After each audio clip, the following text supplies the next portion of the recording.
반갑습니다. 지난 시간에 설교 기본 유형으로 첫째로는 본문 설교, 그리고 두 번째로는 주제 설교, 그리고 세 번째로는 강해 설교에 대해서 말씀을 드리면서 설교 그 내용도 중요하지만은 내용을 담는 그릇으로서 어떤 형태를 가지는가 하는 것들도 굉장히 중요하고, 오늘까지 이제 그 설교학의 총론적인 성격으로 공부를 하고, 이제 다음 시간부터는 이제 서론, 결론 등 이제 강론 부분을 공부하도록 하겠습니다. 설교라고 하는 그 본문을 보면서 이제 본문은 여러 가지 형태로 쓰여져 있기 때문에 그것을 전개해 나가는 데 있어서 설교 형태도 다양하게 해야 되는데, 과거 우리나라 그 교회의 강단의 설교는 대개 이제 대지 설교가 주류를 이루게 됩니다. 예수님도 산이나 들이나 바닷가에서 말씀을 전할 때 유대 사람들이 잘 이해하는 그런 비유를 통해서, 또 이야기 형식으로, 또 오늘날 무슨 강당에서 사람들이 모여서 집중력 있게 말을 들을 수 있는 그런 환경이 되지 못하다 보니까 흥미롭게 들으면서도 또 잘 이해할 수 있도록, 또 유대인들이 잘 알고 있는 비유라고 하는 형식을 통해서 설교 말씀을 하셨던 것을 우리가 좀 눈여겨보면서, 오늘까지 이제 설교학의 총론으로서 이제 강론 부분에 나가서 다 또 반복적으로 또 공부를 하겠습니다만은, 오늘 이렇게 얘기하는 이제 설교 형태에 대해서 우리가 좀 잘 이해하면서, 이 본문은 이제 대지 설교에 좀 적합하고, 또 이 설교는 또 분석 설교에 좀 적합하고, 형태는 설교자가 좀 잘 판단해서 그 본문이 잘 해석되어지고 또 적용되어질 수 있는 그런 설교 형태를 선택하는 것은 설교자의 이제 지혜가 아닌가 생각하면서, 오늘 특별히 전체 설교학 이론을 좀 잘 알고 있는 상태에서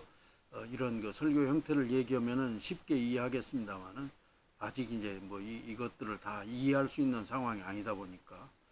오늘 개략적으로 이런 형태의 설교가 있다고 하는 것을 아시고, 이 다음 시간부터 이제 서론은 어떻게 또 전개하고, 또 결론은 어떻게 맺고,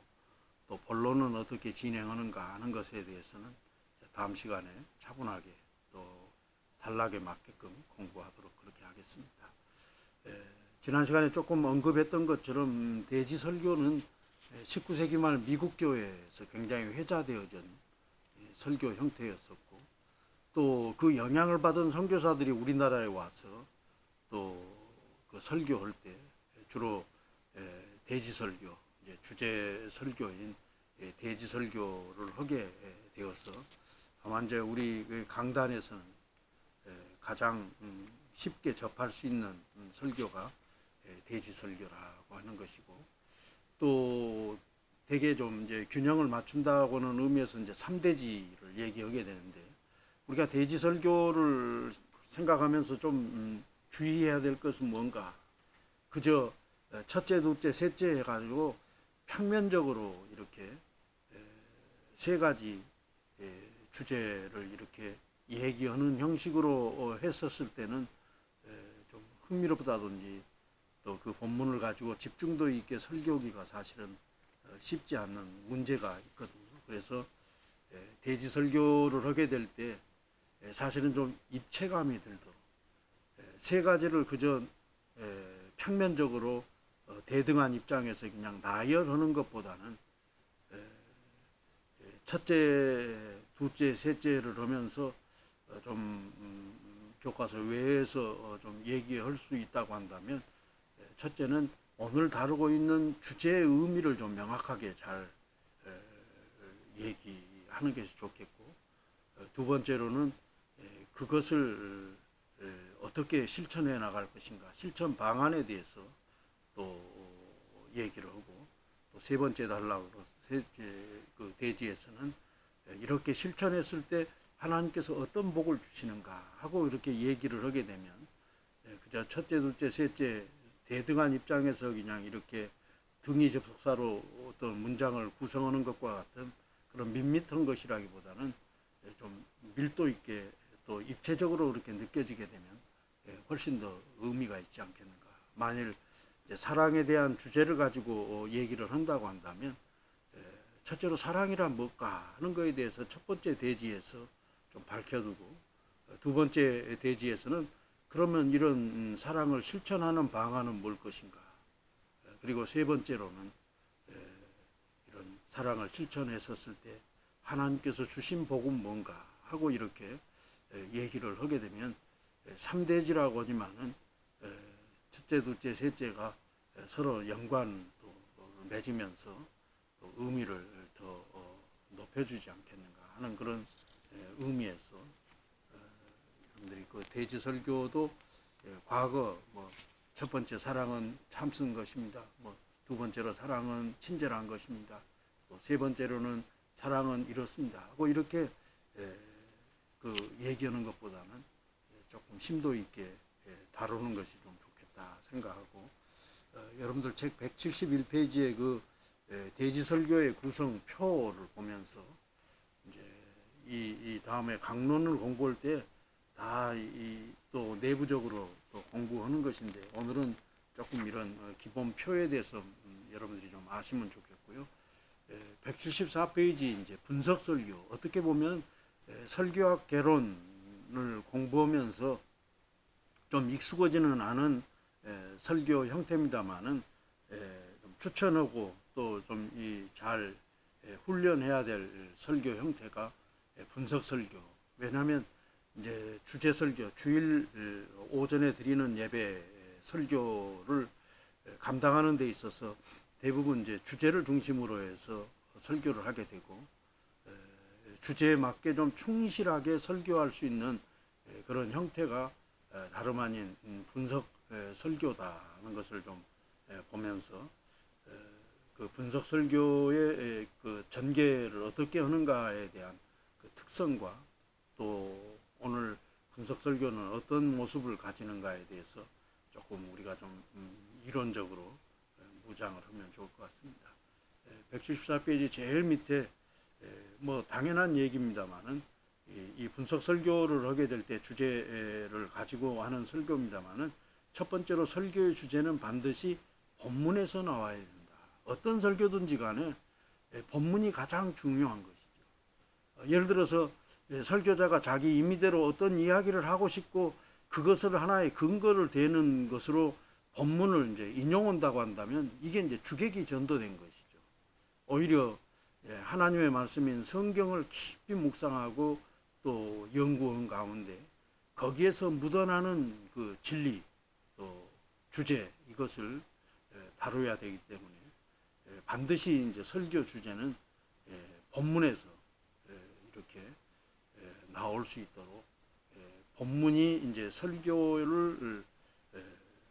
이끌어가는 하나의 가장 중요한 말씀이 되어야 한다 하는 것은 뭐 지금까지 제가 쭉 말씀드렸던 내용들을 반복한 것에 불과하지 않겠는가 그렇게 생각합니다. 두 번째로 여기 앞에서 설명한 설교의 서론, 본문 접근, 본문의 재경청, 주제의 부상은 필수적으로 갖춰야 된다. 이것도 이제 이 다음 시간에 우리가 강론으로 이제 공부하게 될 때 다루겠습니다만은 처음부터 사람들이 말씀을 들을 수 있는 만반의 준비가 되어 있는 것은 아닌 것이죠. 왜 서론이 필요한가?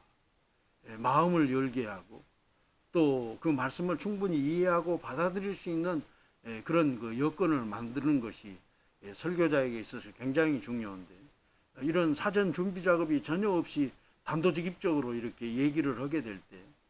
이해하기도 어렵고 또 그 말씀을 받아서 수용하기도 쉽지 않다고는 사실입니다. 그래서 이 주제 설교라고 하는 것은 오늘 이 주제를 가지고 회중들에게 하나님의 뜻을 전하게 되는데 이것을 이 옥토와 같은 그런 마음을 가지고 잘 들을 수 있기 위해서는 서론 부분에 있어서는 이것을 차분차분하게 받아들일 수 있도록 사전에 이제 좀 정지 작업이 필요하게 되는데 그런 면에서 이제 서론이라든지 또 본문 접근이랄지 또 본문의 말씀을 좀 쉬운 번역본으로 다시 한번 읽어서 오늘 이 말씀이 무엇을 뜻하고 있는가 하는 것들을 진행한다고 하는 것은 굉장히 중요하다고 하겠습니다. 또 분석 설교는 사실은 이제 한 주제를 가지고 설교를 하는데 지난번에도 말씀드린 것처럼 이것을 이제 사건적으로 또 나와 관계 있는 그런 하나의 이야기로 만들기 위해서는 육가 원칙에 의해서 진행하는 것이 가장 좋은 것인데 특별히 이 설교에 있어서 단순히 사람들이 그냥 듣고 끝내는 것이 아니라 그것에 이제 감동을 받고 행동의 변화를 일으켜서 뭔가를 하게끔 하기 위해서는 동기유발이라고 하는 것이 굉장히 중요하다고 하는 것이죠. 그래서 사실은 이 광고도 그렇습니다만은 요새 뭐 글을 못 읽는 사람은 없잖아요. 그래서 어떤 교회는 좀 교인들 수준을 이제 높게 생각해서 목회자가 이제 광고하지 않고 주보를 참조하도록 그렇게 하고 또 얼마든지 그럴 수 있는 상황이죠. 문맹률이 이제 뭐 굉장히 낮은 상태에서 읽지 못할 사람들이 없기 때문에 굳이 읽어주지 않는다 하더라도 다 알 수 있는 내용들인데 이 설교가 단순히 광고처럼 무엇을 알리는 것으로 끝난다고 한다면 안 되는 것이죠. 오늘의 이야기, 오늘의 말씀을 통해서 내가 뭔가 잘못됐구나, 또 이 상태에서 이렇게 살면 안 되겠구나 하고 뭔가 좀 뼈저리게 느끼게 하고 또 감동을 받게 하기 위해서는 뭔가 변하지 않으면 안 되겠다고 하는 그런 그 동기 유발이 굉장히 중요한데 예를 들어서 효도에 대한 설교를 한다고 했었을 때 효도를 하지 않았을 때 우리에게 있을 그런 그 엄청난 그런 그 어려움이랄지 또 사회의 어떤 그 좋은 풍습들이 깨어져가는 그런 모습을 말하면서 인간의 가장 본연적인 그런 효를 행해야 되겠구나 하는 마음이 들도록 하는 것, 이것이 이제 동기유발하는 부분에 있어서 굉장히 중요하고 또 네 번째로는 그 주제에 대한 정의를 내린다고 하는 이 분석 설교가 이제 주제 설교이기 때문에 그 무슨 의미인가 하는 것에 대해서 의미를 이제 바르게 좀 잘 설명하는 것들도 중요하고 이 분석 설교 지금 전개하는 특성에 대해서 얘기를 합니다만은 조금 뒤에 이제 표 부분에 나가서도 제가 다시 한번 또 이것에 대해서 부연 설명을 드리려고 합니다. 그 다음에 이제 다섯 번째로 주제 실천 방안을 제시한다. 사실은 설교자들이 가장 좀 잘 못한 부분들이 그 실천 방안을 제시하는 것이죠. 그 본문을 우리가 깊이 묵상하고 하나님께서는 우리들이 어떻게 살기를 원하시는가 하는 것에 대해서 그 본문을 중심으로 해서 그것을 잘 그 방안을 추출해서 전달하는 것이 굉장히 중요한데 실천 방안은 가장 중요한 원칙 가운데 하나는 그 본문에 있는 말씀으로 얘기할 때 훨씬 더 권위가 있다고 하는 것이죠. 다만 이제 그 본문만 가지고는 오늘 주제를 설명하는데 조금 부족할 수 있다고 한다면 그것과 연관되어지는 그런 그 주제에 맞는 그런 그 다른 본문을 통해서도 우리가 가져올 수는 있겠지만은 가급적이면은 그 본문을 중심으로 해서 실천 방안을 제시할 때 훨씬 제시하는 것이 권위가 높다고 하는 것이죠. 그래서 이제 성경의 근거에서 하나님은 이러이러한 것을 우리에게 요구하고 계시고 또 이렇게 살기를 원하신다고 얘기할 때 회중들이 훨씬 더 그것에 대해 순수하게 순종한다고 하는 것을 생각하면서 이 주제의 실천 방안을 제시하는 것들도 굉장히 좀 중요하겠고 여섯 번째로 이제 설교의 마지막 부분으로 결과를 제시한다. 이 결론이라고 하는 것 뒤에 이제 또 강론 부분에서도 말씀을 드리겠습니다만은 대개 이제 지금까지 어떤 말씀을 전했었을 때 결론 부분은 어떻게 하는가. 뭐 저도 석사 논문, 박사 논문을 쓰면서도 항상 결론을 맺게 될 때 결론의 그 특징 가운데 하나는 결론은 지금까지 얘기했던 내용들을 이제 요약 정리를 하는 것이죠. 그래서 설교도 마찬가지죠. 결론에서는 지금까지 얘기하지 않는 새로운 얘기를 해서는 안 된다. 지금까지 얘기를 좀 장황하게 했다고 한다면 그것을 좀 축약해 가지고 지금까지 내용 했었던 것을 요약 정리를 하게 되고, 또 이 결론 부분에 있어서는 이제 그 실천 방안에 대해서 실천했었을 때 어떤 하나님의 복을 주신 것인가 하는 것에 대한 굿뉴스가 있어야 된다. 심지어 설교에 있어서 이 복음 굿뉴스가 없다고 한다면 그것은 설교일 수가 없다. 결론 부분에서는 부정적인 것으로 얘기를 마무리 지어서는 안 된다. 왜냐하면 이제 제일 마지막 부분은 이제 지금까지 해왔던 그 얘기들을 정리해 가지고 어떤 면으로 보면 강하게 이제 인상을 심어서 실천하도록 그렇게 독려하는 것인데,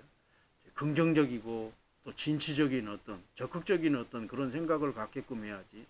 부정적으로 또 소극적으로 하는 얘기들을 해서는 안 된다. 그런 측면에서 이 결론에는 항상 굿뉴스를 줄 수 있도록 그렇게 해야 되겠고, 또 일곱 번째로는 정확한 결론이 있어야 된다. 흔히 분석 설교의 형태를 시도하면서 부음하기 쉬운 오류는 앞에 부분인 결과의 단계를 결론으로 활용하는 일이다. 그러나 실천의 결과와 결론은 엄연히 차이가 있다. 결론은 전체 설교를 끝맺는 단계이다. 이 부분은 또 뭐 도표에서도 좀 설명이 되겠고, 또 그 결론에 대해서 공부할 때 다시 한번 되겠습니다만은, 그래서 표를 가지고 지금까지 이제 분석 설교에 대해서 얘기한 것에 대해서 조금 그 정리를 해본다고 한다면, 176페이지 제일 밑에 이제 도표로 본 분석 설교의 구성. 여러분들이 최소한도 이제 한국 교회에 있어서 앞에 그 표로 만들어 놓은 대지 설교, 그리고 이제 이 그 분석 설교에 대한 그 구성이 어떻게 되는가, 이것에 대해서는 여러분들이 이제 머릿속에가 입력이 되어 있어야 돼요. 설교를 만들 때도 이것은 이 부분은 이렇게, 또 이러이러한 내용들이 가미돼야 된다고 하는 것을 완전히 이게 몸에 익숙해지도록 이것을 잘 여러분들이 숙지하고 암기하는 것이 아니라, 설교를 할 때마다 이 원리를 우리가 제대로 잘 이렇게 구성을 해서 몸에 배워서 자연스럽게 활용할 수 있을 정도로, 특별히 대지 설교와 또 분석 설교는 자주 다뤄야 될 그런 그 설교 형태이기 때문에 여러분들이 좀 잘 알아야 되겠다 하는 것이고, 어느 설교든지 간에 본문이 있어야 되는 것이죠. 여기 그 표로 요한복음 10장 11절에서 18절까지 있는 말씀, 주제 진실된 목자의 상이다. 그리고 제목은 오직 나의 양을 위하여. 주제와 제목은 다르다 그랬어요. 제목이라고 하는 것은 오늘 설교는 설교를 하나의 홍보하기 위해서 짤막하게 이렇게 붙이는 것인데, 제목도 굉장히 중요해요. 그러나 제목 자체가 너무 또 뭐 사람들을 호기심을 유발한다고 그래가지고 좀 너무 선정적이랄지, 또 좀 그 건전치 못한 그런 그 용어를 쓰는 것은 좀 주의를 해야 되고, 다만 너무 좀 그 식상한 그런 그 표현보다는 조금 사람들에게 뭔가 좀 주의를 환기시키고 또 흥미를 자아낼 수 있는 그런 그 제목을 정한다고 하는 것은 굉장히 중요하고, 주제라고 하는 것은 이제 오늘 설교하고자 하는 하나의 중심 테마에 대해서 말하는 것이니까, 사실은 이제 오늘 본문을 깊이 묵상하면서 오늘 본문이 말하고 있는 것은 바로 이제 이 메시지다 하는 것을 정하는 것이 주제고, 그리고 이 설교를 이제 다른 사람들에게 조금 흥미롭게 전달하기 위해서 제목을 정하는데, 그래서 우리 이제 설교자들은 영화 제목이든지 드라마 제목이라든지 이런 것들을 유심히 보면서 이런 참 참신하게 이름을 지었구나, 또 노래도 그렇고 가요도 그렇다 그러더라고요. 제목을 또 어떻게 짓느냐에 따라서 사람들의 반응이 굉장히 좀 달라질 수도 있고, 그래서 이 제목에 대해서는 좀 그 창의적인 것들도 좀 필요하고, 또 그럼에도 불구하고 또 하나님의 말씀을 전하는 것이기 때문에 품격이 떨어지지 않도록 해야 된다 하는 것입니다. 아까 말씀드린 것처럼 대지 설교나 분석 설교나 다 서러운 부분이 필요하고, 왜냐하면 사람들이 갑자기 어떤 그 무거운 얘기를 하게 될 때 이해한다든지 그것을 받아들이기가 쉽지 않기 때문에 서론을 하게 되는데, 이제 이 다음 시간에 이제 서론 부분을 공부하겠습니다만은, 서론에 대해서는 이제 여기 이제 8가지 대충 이제 그 전개하는 방식, 하나님의 말씀을 가지고 접근하는 경우도 있고, 또 인간적인 경험담을 가지고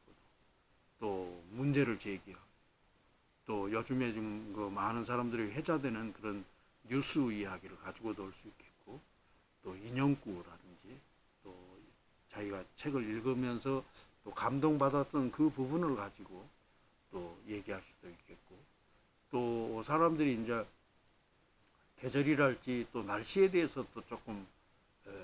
그 주의를 환기하는 그런 그 의미도 있기 때문에 이런 방법도 있겠고, 또 사실은 설교라고 해서 너무 또 좀 딱딱하게만 할 수 없는 그런 부분이 있기 때문에 유머를 사용한다고 하는 것도 굉장히 중요하다 하겠습니다. 여기 이제 본문 접근, 지금은 여러분들이 설교를 이렇게 구성하면서 실질적으로 작업들을 많이 하지 않다 보니까 좀 생소할 수는 있겠습니다만은, 하나님의 말씀 이제 처음에 말하는 이 본문에 대해서 사실은 이제 성경 본문을 읽고 이해가 잘 되는 부분도 있지만은 이해가 잘 안 되는 부분들도 있을 수 있거든요. 시간상으로도 보면 벌써 몇천 년이라고 하는 구약 시대로 말한다면 그렇게 떨어져 있고, 또 우리와 문화적으로도 다른 어떤 그 형태들, 예수님께서 이제 결혼 얘기들을 하게 될 때 우리의 결혼 풍습과는 좀 다른 부분도 있고,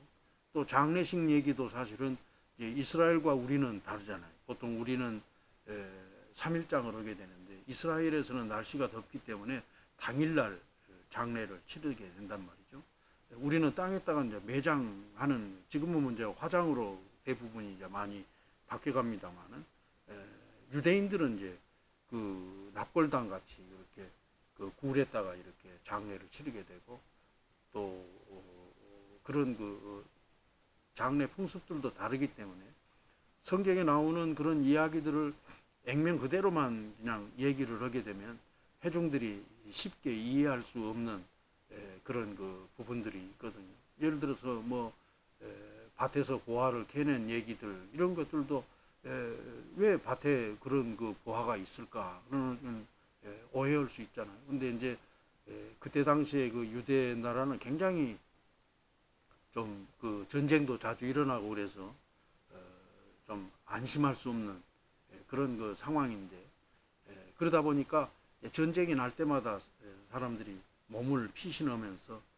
자기가 가지고 있는 재산을 다 갖고 갈 수는 없고, 그래서 이제 일부는 이제 밭에다가 이렇게 좀 파서 이제 묻어놓게 되는데,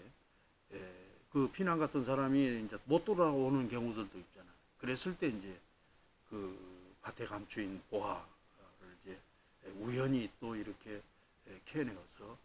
또 새로운 소유주로 바뀐다고 하는 이런 이야기들, 이런 여러 상황들에 대해서 성경의 그 내용을 오늘의 회중들이 잘 이해할 수 있도록 이렇게 풀어서 설명하는 것, 이런 것들이 이제 본문 접근에 해당되겠고, 또 어떤 단어들은 사실은 이제 우리말로는 이해가 되지만은 또 히브리라든지 또 헬라어에 있어서 그 의미라든지 이런 것들은 좀 잘 설명을 해주게 될 때 본문의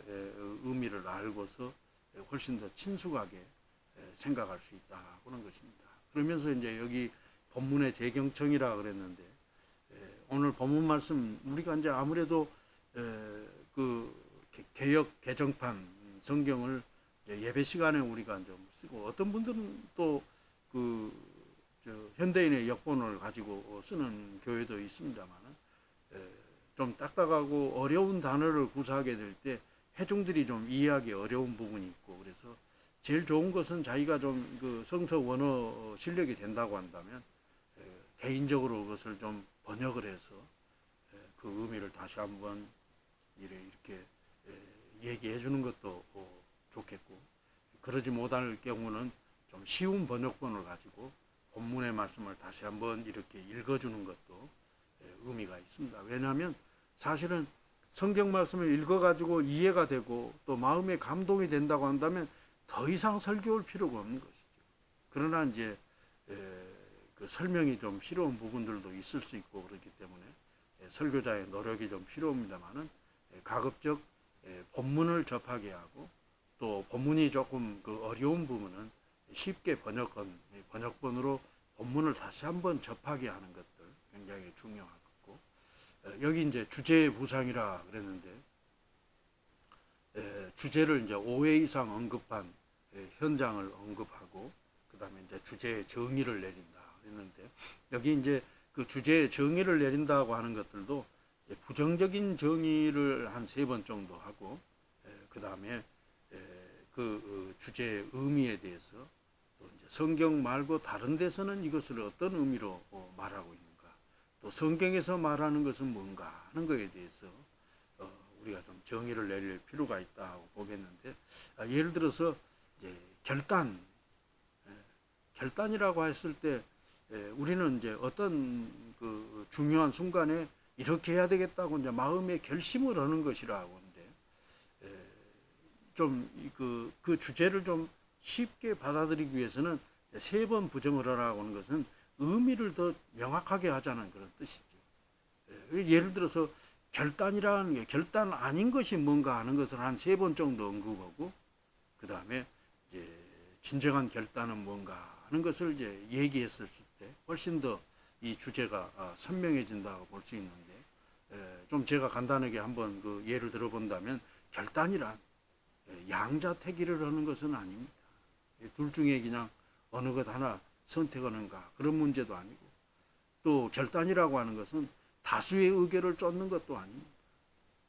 또 결단이란 세상의 시류를 쫓는 것도 아닙니다. 결단이란 어려운 것이지만 하나님의 뜻을 따르는 것입니다. 예를 들어서 이제 3번 정도 이 결단에 대한 그 주제를 설명할 때 결단과 비슷하게는 보이지만은 그러나 이제 아닌 것을 한번 열거한 다음에 진정한 결단이라고 하는 것은 하나님의 뜻을 쫓고 하나님의 뜻에 순종하는 것을 말한다. 이렇게 이제 설명하게 될 때 훨씬 더 이 주제에 대해서 잘 이해할 수 있겠고, 또 할 수만 있다고 한다면 이제 성경 밖에서 이런 그 주제에 대한 의미를 좀 설명하고 여기에 덧붙여서 이제 하나님의 말씀 속에서 말하는 오늘의 이제 이 주제는 이러이러한 것입니다 하고 정의를 내렸을 때 훨씬 더 회중들이 잘 받아들이게 되고, 또 이 분석 설교는 주제 설교이기 때문에 이 주제에 대해서 바르게 잘 이해를 해야만 그 뒷단계도 자연스럽게 물흐르듯이 진행되어진다.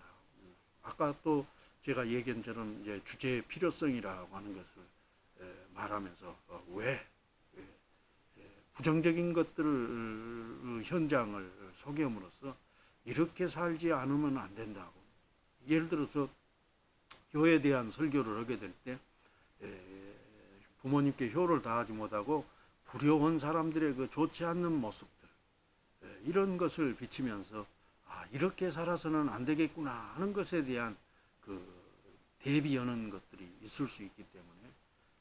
이 화의 부분, 부정적인 사례를 들어서 사람들로 하여금 그렇게 살 수밖에 없도록 그렇게 독려하는 것들도 굉장히 중요하고, 또 이게 이제 주제의 실천 방안, 하우라고 하는 부분, 사실은 설교에 있어서 어떤 의미를 우리가 좀 정확하게 잘 가르치는 것도 중요하지만은 그것을 이제 하나님의 뜻에 맞게끔 실천하게끔 하는 것도 설교에 있어서 중요한 그 역할이라고 하는 것을 보면서, 예를 들어서 어떤 방안에 대해서 한 3가지 정도를 얘기하게 될 때 그 본문 속에 나와 있는 그 본문을 인용하면서 15절 말씀에 하나님은 이렇게 말씀하십니다 하면서 그 실천 방안을 제시하게 되면 훨씬 더 그 권위도 있고 또 자연스럽게 그 실천 방안을 제시할 수 있지 않는가. 그래서 본문 속에서 이 실천 방안을 만들어 추출해내는 것이 중요하겠고, 그것이 이제 조금 빈약하다고 한다면 그것과 이제 좀 연관되어지는 다른 본문을 통해서 또 조금 할 수는 있겠습니다만, 가급적이면은 본문에서 실천 방안을 제시할 수 있도록 하는 것이 좋겠다 하는 것입니다. 그래서 이제 첫째, 둘째, 셋째라고 하는 것을 그냥 이렇게 하라고 이렇게 명령하는 것보다는 본문 말씀에 이렇게 제시를 하고, 그래서 이 말씀에 근거해서 하나님은 우리들이 이렇게 살기를 원하십니다 하고 실천 방안을 제시할 때 훨씬 더 하나님의 말씀으로 회중들이 듣게 되고, 또 여기 이 주제 실천 결과라고 하는 것, 이 굿뉴스라고 하는 것, 그 말씀대로 살았을 때 어떻게 하는가. 계시록에도 그런 말씀이 있죠. 죽도록 충성하라. 그리하면 생명의 멸류관을 너에게 주리라. 죽도록 충성했었을 때 하나님께서는 우리에게 생명의 멸류관을 약속하십니다 하고 이렇게 실천 결과에 대해서 말씀하고 있고, 이제 결론은 지금까지 해왔던 그 말씀들, 여기 그 여러 가지 중에 이제 한 가지만 설교 요점을 반복한다든지 또 경외적이고 충격적인 표현들, 예를 들어서 11조에 대한 설교를 했다고 했을 때 11조 생활을 성실하게 잘 해가지고 크게 하나님의 복을 받은 사람의 사례를 얘기하면서 뭐 더 얘기할 필요는 없는 것이죠. 이런 방식들도 있고, 이 결론 부분은 또 이 다음 시간에 그 강론으로 이렇게 공부할 때 다 다룰 부분이기 때문에 더 깊이 제시하지 않습니다만은, 아무튼 분석 설교라고 하는 것이 주제 설교를 할 수 있는 그 담는 그릇으로는 가장 효과적이고 또 적합하고, 우리가 잘만 활용하면은 굉장히 좋은 하나의 설교의 형태이기 때문에 이번 학기 또 전체적으로 공부하는 것이 이 분석 설교를 잘 할 수 있는 하나의 방안을 공부하는 이번 학기다 생각하면서 여러분들이 이제 어떻게 전개될 것인가 하는 그 기본 흐름들을 좀 잘 이해하고, 아마도 제가 이제 학기말 시험을 낼 때 이제 이런 형태 대지 설교라든지 분석 설교 그 형태에 대해서 도표로 설명하시오라고 이렇게 문제 낼 수 있게 되는데, 여러분들이 이제 이런 것들을 잘 숙지해서 할 수 있도록 그렇게 잘 좀 이 분석 설교 형태를 공부해 주시면 고맙겠습니다. 잠시 쉬었다가